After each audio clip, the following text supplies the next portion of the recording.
She didn't notice him that afternoon, not when she rushed into the crowded mall atrium, not when she dropped to her knees beside the trembling little boy clutching a ripped balloon, and definitely not when she started making the silliest faces known to humankind. Alara Winters was many things: broke, exhausted, unemployed for 2 months straight, but she was not heartless.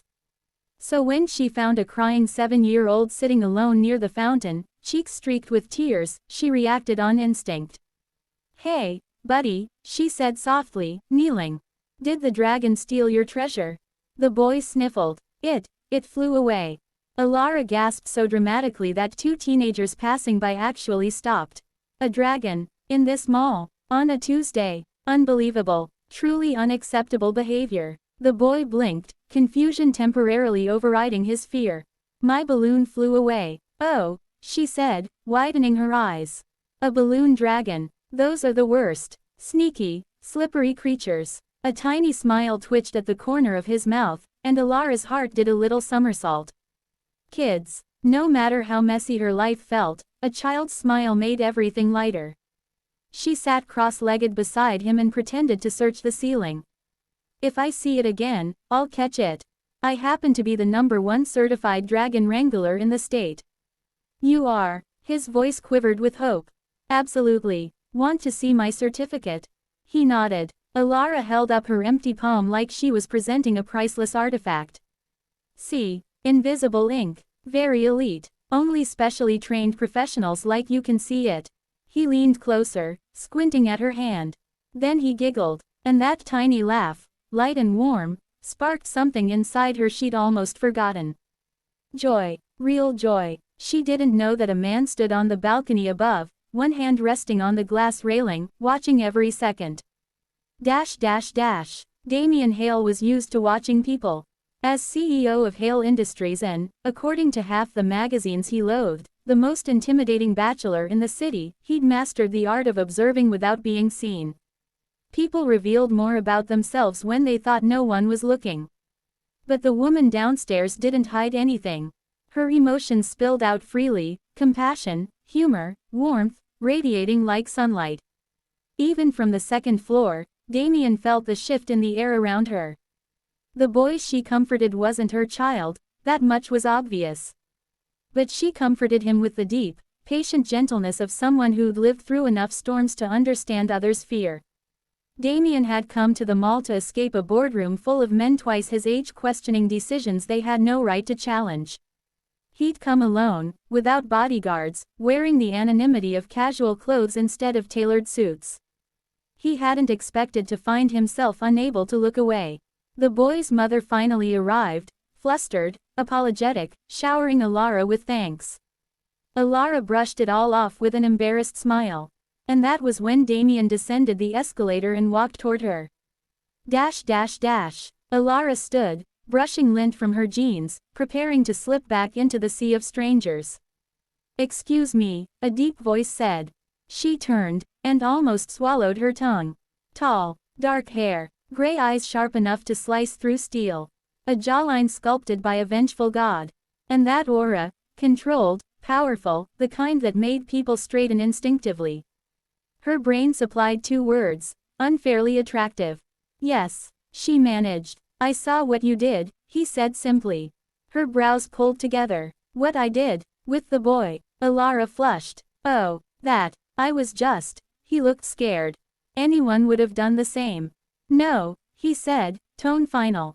"Most wouldn't." She stared at him, confused why her heart decided now was the perfect time to attempt breakdancing. "I didn't do it for attention," she said quietly. "I know." He paused, studying her with unnerving intensity. "But I want to thank you." She huffed an awkward laugh. "You don't have to." "Maybe not," he replied, "but I am." He extended a hand. "Damien." She shook it. Electricity didn't spark. No cliché shock, but something else did. Recognition? No, more like awareness. As if her body knew his presence mattered before her mind caught up. "Alara," she said. His gaze flicked down to her worn sneakers and up again, finding her eyes with unsettling accuracy. "Alara," he repeated. The way he said her name did strange things to her stomach. Before she could gather her wits, He asked, "Can I take you for coffee?" She choked. "Coffee? If you're free. Physically, yes. Financially, absolutely not. Emotionally, also no. 1,000 times no. But the biggest reason of all. She didn't know him. "No, thank you," she said quickly. I appreciate the offer, really. But I don't go for coffee with strangers." Something flickered across his face. Not offense. Not irritation. Something like surprise. "Very reasonable," he said softly.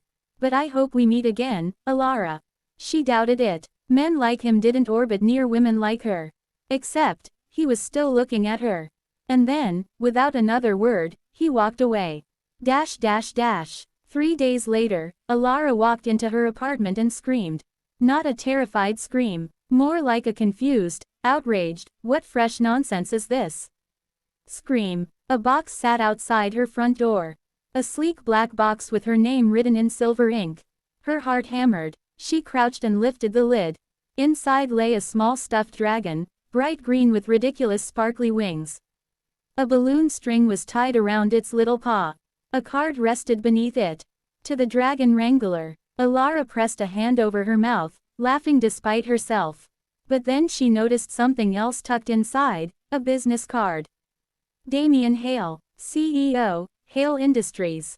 Her breath left her body. Hale Industries. The Hale Industries. She checked the hallway, half expecting cameras. Nothing. She grabbed the card again, flipping it over. There was one handwritten line. "For when a stranger becomes someone you might trust." Her knees wobbled. This was too much. Too sweet. Too dangerous. And utterly confusing. People didn't do things like this for her. Men definitely didn't. Especially not billionaires. Damien wasn't finished. 2 days later, she found him outside the bakery where she'd recently taken a part-time job. He didn't look like he belonged. A man like him stood out. Too polished, too controlled. But when he saw her, his expression softened almost imperceptibly. "Hello, Alara." She folded her arms. "Are you stalking me?" "No," he said calmly. "I simply came for coffee." "You don't drink coffee from this place." "I do now." She tried very hard not to smile. "What do you want, Damien?" His reply was simple. "A chance." "A chance for what?" "To get to know you." Her chest tightened. "Why?" "Because the world shifts when you walk into it," he said, tone matter of fact. "Because you treat strangers like they matter. Because you're genuine in a city full of masks." Alara's throat went dry. She'd been looked at before.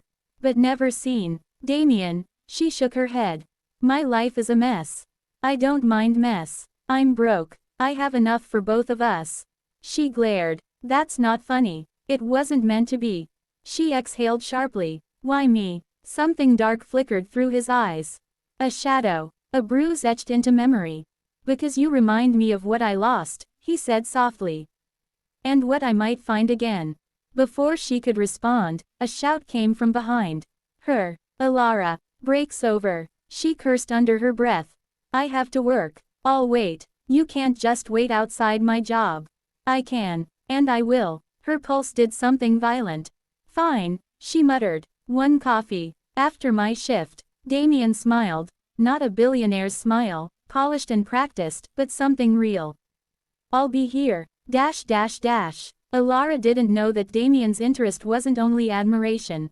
It was also revenge. Not against her. She was innocent. But someone connected to her past, someone she didn't know she'd crossed, had once betrayed him deeply.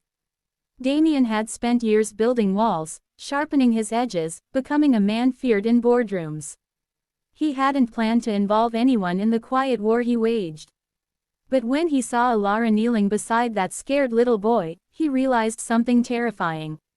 He wanted something again. He wanted her. And wanting anything meant risking everything. As the sun dipped behind the city skyline, Alara stepped out of the bakery, flour on her sleeves and uncertainty swirling in her chest.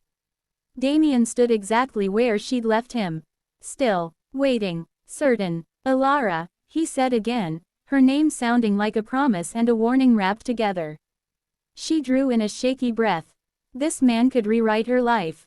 Or ruin it. But when he offered his hand, she found herself taking it. Not knowing that love was coming. And so was revenge. And neither would leave them unchanged.